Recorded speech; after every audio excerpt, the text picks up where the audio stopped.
السلام علیکم ورحمۃ اللہ وبرکاتہ۔ امید ہے آپ سب خیریت سے ہوں گے۔ اللہ تعالی ہم سب پہ اپنا کرم و فضل فرمائے اور ہمارے ملک پاکستان کی حفاظت فرمائے، آمین۔ پاکستان میں اسٹیل انڈسٹری زوال پذیر ہے، اور یہ ابھی سے نہیں، تقریباً اس کو 3 یا 4 سال ہو گئے ہیں۔ اس سے پہلے اسٹیل انڈسٹری کا کچھ حال بہتر تھا، مشرف دور میں تو بہت ہی زیادہ بہتر تھا۔ مشرف دور میں اسٹیل انڈسٹری نے بہت زیادہ ترقی کی تھی، کیونکہ ان دنوں نیٹوں کی سپلائی بھی جا رہی تھی، افغانستان کے ساتھ کچھ معاملات بھی تھے، اور وہاں پہ ہماری جو پروڈکٹ بنتی تھی سریا افغانستان جاتا تھا ایڈوانس پیمنٹ پہ، اور اس دور میں اسٹیل انڈسٹری نے بہت ترقی کی، لوگوں نے پیسہ بھی کمایا۔ اس کے بعد پھر کے پی کے میں آپریشن شروع ہوا، اس آپریشن کو جواز بنا کر کے پی کے والوں کو کچھ رعایتیں دی گئیں۔ اصل میں مسئلہ رعایتیں دینے کا نہیں ہے، وہ بھی ہمارے بھائی ہیں، لیکن کے پی کے سارا خالی ہو گیا، وہاں سے لوگ ہجرت کر کے کچھ شہروں میں آ گئے، کچھ اکثر تو کراچی آ گئے، اور اکثر کچھ آس پاس کے شہروں میں چلے گئے۔ وہاں پر بھی مفاد پرست لوگ ہر دور میں ہوتے ہیں۔ یہ جو ایک مافیا ہوتا ہے وہ ہر ٹائم ایکٹیو رہتا ہے کسی نہ کسی، تو وہاں کچھ سہولتیں دی گئیں اسٹیل انڈسٹری کو، اسٹیل انڈسٹری لگی، اور ان کو کچھ رعایتیں دی گئیں ٹیکس میں، بجلی کے ریٹ میں، اور وہ 5-7 سال یا 10 سال کے لیے دی گئیں۔ اور جب وہ رعایتیں ان کو ملی تو کے پی کے میں جو اسٹیل انڈسٹری چلی ہے، پھر پورا پاکستان بیٹھ گیا۔ لاہور اور آس پاس، لاہور کے آس پاس گوجرانوالہ، ادھر ادھر جو اسٹیل انڈسٹری تھی وہ سب نقصان میں چلے گئے، اور صرف یہ چلے۔ ان کو رعایتیں تو اس لیے دی گئی تھی کہ بھائی وہ مال وہیں بنے گا، وہیں بکے گا، تو وہ رعایت تھی، لیکن وہ مال وہاں سے بن کے آتا کہاں تھا؟ لاہور، بکتا کہاں تھا؟ لاہور۔ تو لاہور باقی پورے پاکستان کی اسٹیل انڈسٹری اس کا مقابلہ کر ہی نہیں سکتی تھی۔ وہاں پہ جو 2 نمبر لوگ تھے ان کو کہا گیا بھائی آپ وہ کام چھوڑ دیں، میں اب کہنا نہیں چاہ رہا، کچھ پاؤڈر بیچنے والے تھے، کچھ اسلحہ بیچنے والے تھے، یا جو بھی تھے، اور مافیا ہر قوم میں ہوتا ہے، وہاں پہ بھی ایسے ہی لوگ تھے، کچھ گورنمنٹ کے ساتھ مل کے انہوں نے ایک دم وہاں اسٹیل انڈسٹری کھڑی کی گئی، اور ان کو رعایتیں دی گئیں کم از کم 10 روپے کلو پہ، جو کہ لاہور، ملتان، کراچی کو نہیں تھا، ان کو فرق حاصل تھا۔ وہ کراچی سے، وہ ہم سے 2 روپے کلو مال مہنگا خریدتے تھے، اور بنا کے 2-3 روپے کلو سستا بیچتے تھے، پھر بھی وہ کمائی کر جاتے تھے۔ اور جو اربوں کروڑوں اربوں روپے لگا کے، جو پرانے انڈسٹریاں لگا کے لاہور میں، پورے کراچی میں بیٹھے تھے، وہ لوگ بیچارے ہاتھ پہ ہاتھ دھر کے بیٹھے تھے، وہ مقابلہ اس کا کر ہی نہیں سکتے تھے۔ پھر کیا ہوا؟ 8-9 سال، 7-8 سال وہ انڈسٹری چلی۔ پھر اس کے بعد جب ان کے اوپر ٹیکس لگایا گیا تو اربوں روپے انہوں نے ٹیکس کے دینے، اربوں روپے انہوں نے ٹیکس چوری کیا، اربوں روپے کی بجلی چوری کی۔ اس کے بعد انڈسٹری بند کی، اس کو بیچا، اب وہ سائڈوں پہ ہو گئے۔ اب ایف بی آر ان کا کچھ نہیں اکھاڑ سکتا، لے لیں ان سے پیسے، نہ ایف بی آر ان سے، نہ وابڈا ان سے بجلی کا بل لے سکا، اور نہ ایف بی آر ان سے ٹیکس لے سکا، اور وہ ملک کو چونا لگا کے ہیں، اسی ملک میں ہیں، اسی جگہ پہ ہیں، وہیں اسی جگہ رہ رہے ہیں، لیکن آپ ان سے پیسے وصول نہیں کر سکتے۔ جو سیدھے طریقے سے چل رہے تھے، لاہور کی انڈسٹری، کراچی کی انڈسٹری، یا اور سائڈوں پہ، وہ لوگ ٹیکس بھی دے رہے تھے، اور سیل ٹیکس بھی دے رہے تھے، بجلی کے بل بھی دے رہے تھے، وہ بیچارے مارے گئے۔ وہاں سے اسٹیل انڈسٹری کا زوال شروع ہوا، جو اب تک جاری ہے۔ حالات ایسے ہو گئے ہیں کہ اس ملک میں حلال کمانا بہت مشکل ہو گیا ہے۔ حلال روزی کما کے بندہ خوش نہیں ہے، حرام کمانے والا بہت خوش ہے۔ تو اب یہ انڈسٹری اس طرح کی ہے کہ اس میں جب تک آپ چوری نہ کرو، آپ پورے نہیں کر سکتے۔ کوئی بھی بیٹھ جائے، کوئی بھی پرانے سے پرانا انڈسٹری والا، لوہے والا بیٹھ جائے، میرے ساتھ بات کر لے کہ وہ ان حالات میں، اس بجلی کے ریٹ میں، اس ٹیکس کے ریشو میں، اور ان حالات میں وہ اپنے پیسے پورے کر سکتا ہے، اور اس بینک کا جو مارک اپ ہے، اس مارک اپ میں وہ انڈسٹری چلا کے پیسے پورے کر سکتا ہے؟ نہیں۔ تو اس کا نتیجہ یہ ہوا کہ بہت ساری انڈسٹری، اسٹیل انڈسٹری بند ہو گئی، ڈیفالٹ کر گئے لوگ، ختم ہو گئے، لوگوں کے اربوں روپے ڈوب گئے، اور مزید بھی جو چل رہے ہیں انہوں نے لوگوں کے پیسے دینے ہیں۔ اگر وہ بند کرتے ہیں تو ڈیفالٹ شو ہوتا ہے، ان کو دینا پڑے گا، وہ نقصان کر کے بھی انڈسٹری چلانے پر مجبور ہیں۔ پورے پاکستان میں یہی حال ہے۔ کے پی کے تو رہا ایک سائیڈ پہ، وہ لوگ تو اوپر سے بخشے بخشوائے آئے ہیں، ان کو ہر چیز میں رعایت ہے۔ پورے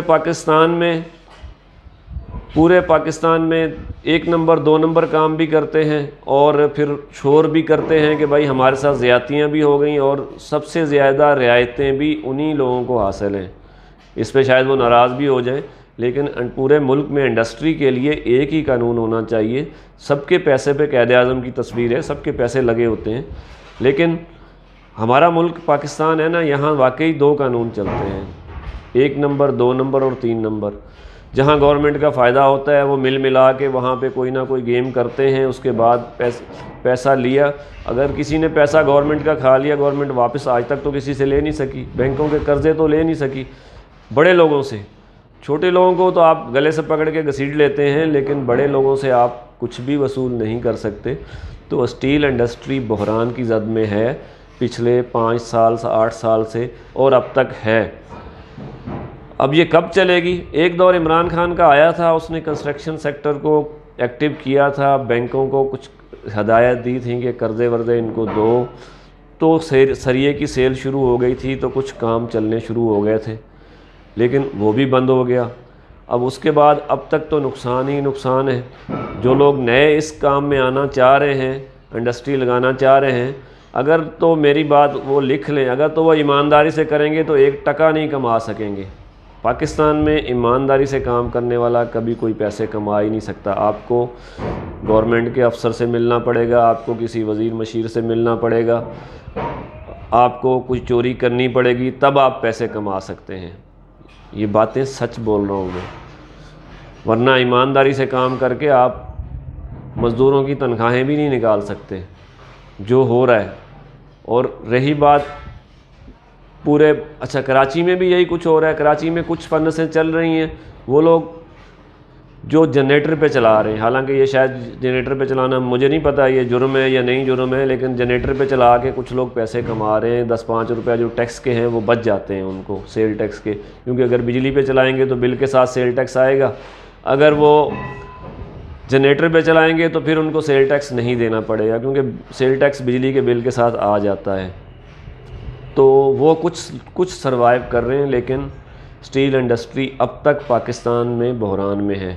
یہ کب چلے گی، کب صحیح ہوگا حالات، یہ تو اللہ تعالیٰ بہتر جانتا ہے۔ ہاں ہمارے ملک میں حالات ٹھیک ہو جائیں، ایک دم ترقیاتی کام شروع ہو جائیں، ہاؤسنگ سوسائٹیاں تو بن رہی ہیں، لیکن گورنمنٹ کے بڑے بڑے پروجیکٹ بننا شروع ہو جائیں، یا کوئی گورنمنٹ ان کو بجلی میں یا کسی اور شعبے میں اتنی رعایت دے دے کہ ہمارے پاس 4-5 اچھے برانڈ ہیں، ان کا سریہ ایکسپورٹ بھی ہو سکتا ہے، لیکن ان کو رعایتیں نہیں ہیں۔ ہاں اگر ایکسپورٹ ہمارا پاکستان میں سریہ بنا کے یہ ایکسپورٹ کرنا شروع کر دیں تو ہو سکتا ہے اس سے زر مبادلہ آنا شروع ہو جائے، کوئی لوہے کی انڈسٹری والوں کے دن پھر جائیں، کوئی اچھا ٹائم آ جائے، لیکن ابھی تو زوال پذیر ہے۔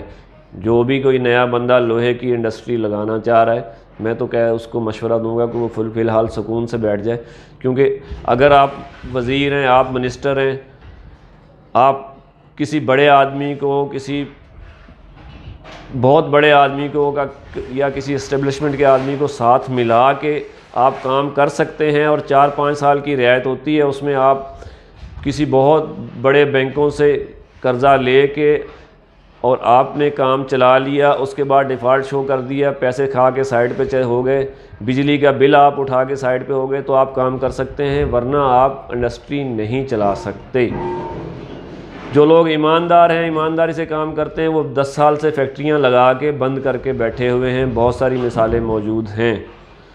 تو بغیر گورنمنٹ سے، بغیر کسی بڑے آدمی سے ملے آپ انڈسٹری نہیں چلا سکتے، اس میں آپ کو ٹیکس چوری کرنی پڑے گی، بجلی چوری کرنی پڑے گی، اور بھی بہت سارے معاملات ہیں۔ تو نیا بندہ جو آ کے پاکستان میں لوہے کا کام کرنا چاہ رہا ہے، وہ جہاں ہے وہیں رہے، کوئی اور کام کر لے۔ اس انڈسٹری میں ایمانداری سے آپ جو ایمانداری سے چلیں گے تو آپ کچھ بھی نہیں کما سکتے۔ یہ میری باتیں شاید لوگوں کو بری لگیں، لوگ مجھے بعد میں گالیاں بھی دے رہے ہوں، لیکن میں نے ایک سچی بات کی ہے، جو آپ کو اب تک بتائی ہے۔ باقی کراچی میں جو گوداموں کا کام ہے وہ بھی اسی طرح ہے، اس میں ٹریڈر حضرات آ گئے ہیں، وہ گودام والا کچھ نہیں کما رہا، ٹریڈر حضرات 2-2 3-3 روپے کلو پہ کمائی کرتے ہیں، لیکن وہ بھی مال آگے ادھار دیتے ہیں، اور گودام والا ہاتھ پہ ہاتھ رکھ کے بیٹھا ہے۔ اگر مثال کے طور پہ وہ 20 روپے خرید کے لاتا ہے، 5 روپے خرچہ ہے، 25 روپے، اور وہ 26 روپے بیچ رہا ہوتا ہے، تو وہ نقصان کر رہا ہوتا ہے۔ تو لوہے کا کام پاکستان میں فی الحال آج تک تو زوال پذیر ہے، آگے اللہ تعالیٰ بہتری کرے، اللہ تعالیٰ ہم سب پہ کرم و فضل فرمائے، کچھ کام چلنا شروع ہو جائیں، ملک ترقی کی راہ پہ چڑھ جائے، تو ہو سکتا ہے یہ انڈسٹری ترقی کر جائے، لیکن فی الحال تو کچھ نظر نہیں آ رہا، اس میں اندھیرا ہے۔ اللہ تعالیٰ ہم سب کے کاموں میں برکت عطا فرمائے۔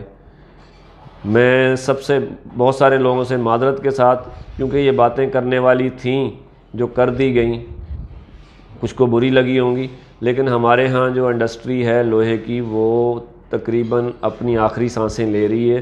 گورنمنٹ اس میں کچھ اچھے سٹیپ لے، ان کو کچھ رعایتیں دے، کچھ بجلی میں، کچھ ٹیکسز میں، تو ہو سکتا ہے کچھ مال جو خام مال جو امپورٹ ہوگا اس میں، کیونکہ خام مال کی بھی قلت ہے، تو ہو سکتا ہے کچھ یہ سروائیو کر جائیں، دوبارہ سے اپنے پیروں پہ کھڑے ہو جائیں، ورنہ اسٹیل انڈسٹری پاکستان کی تقریباً بیٹھ چکی ہے، بیٹھتی جا رہی ہے اور بیٹھ چکی ہے، اور ادارے ڈیفالٹ کرتے جا رہے ہیں، اور بہت سارے کرنے والے ہیں۔ اللہ تعالیٰ ہم سب کو بچائے، ہم سب کو نقصانات سے بچائے، اللہ تعالیٰ ہمارے حق میں بہتری فرمائے، آمین۔